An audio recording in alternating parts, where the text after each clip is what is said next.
But we should explain what Dave's all about, because he is someone else who's made life's lemons into good lemonade. He's founded Daisy UK, which is a charity which, among other things, runs sports sessions for people with disabilities, including blind football and wheelchair basketball. And he's getting relief from the Sport Relief Mile, which is happening in late March. There's already been some fundraising events, including, I'm happy to say, one of them involves baking a cake and not running anywhere. But sport always mattered in your life when you were young, did it? Oh, I love sport. I love football. Coming from Liverpool, you know, we got two teams, Liverpool and Everton, and I love them both, really.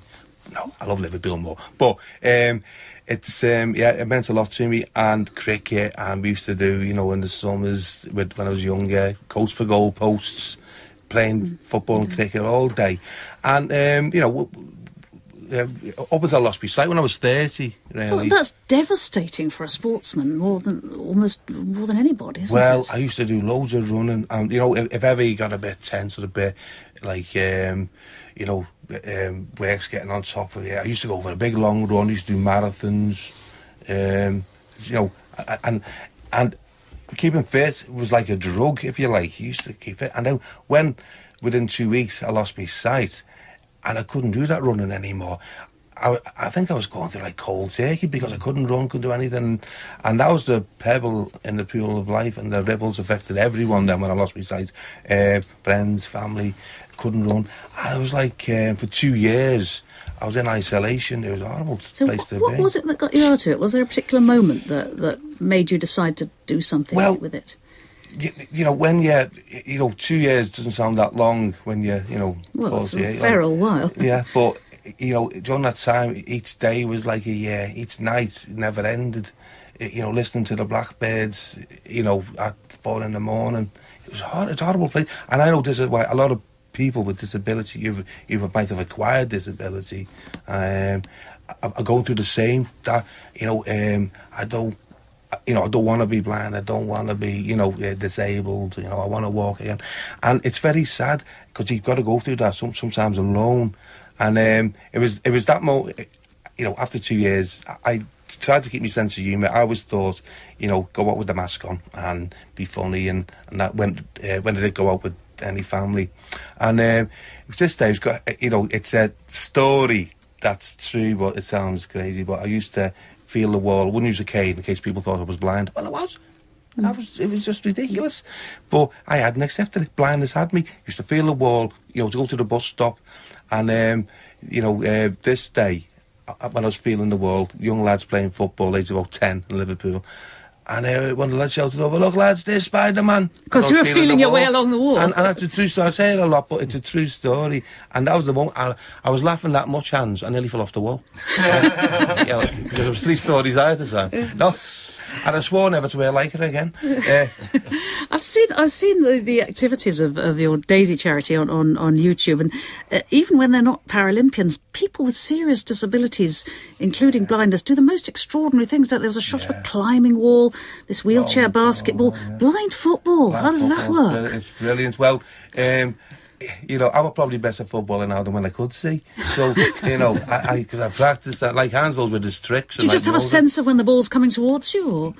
Yeah, well, you know, for the blind, you don't need colours.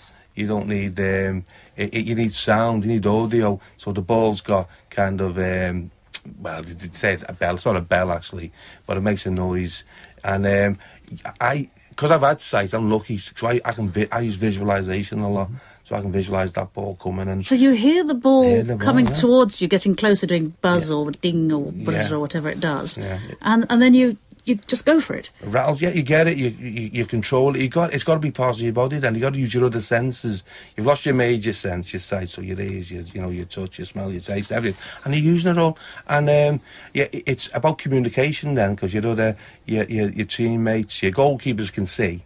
That sort of thing. So they're your eyes, and you got to when you play blind football, you got like a coach behind their goal. So spatial awareness, communication, and a lot of practice, and not to be scared. A lot of blind footballers end up with their broken noses and no teeth. God was all kept me good looks. I have noticed that certainly young men's disability sport is very rough, isn't it? I mean, wheelchair basketball is terrifying. Yeah. It's like rugby.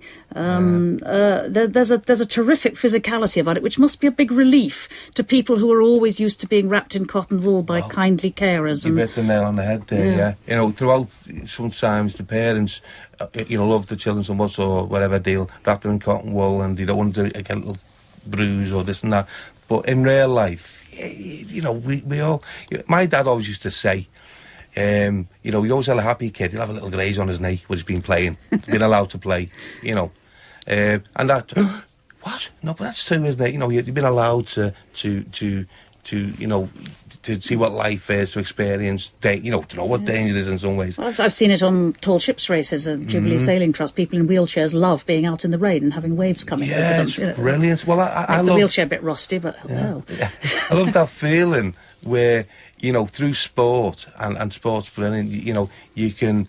It's a great medium in which to gain self-confidence, esteem, reach your potential, make new friends, getting you out of that isolation into inclusion. And with lots of comic relief and sports relief, they've given us the opportunity to get out more. Instead of us going into schools and teaching, like, the kids and how to do it, we're teaching the teachers, basically. So giving the teachers the rod to catch their own fish. Daisy is being supported by Sport Relief, which is the weekend of March 23rd to 25th, and we have not had time to discuss how you got your university degree. Carrying on, good top memory. You say top memory. I developed this fantastic memory there, Sheila. Thank you.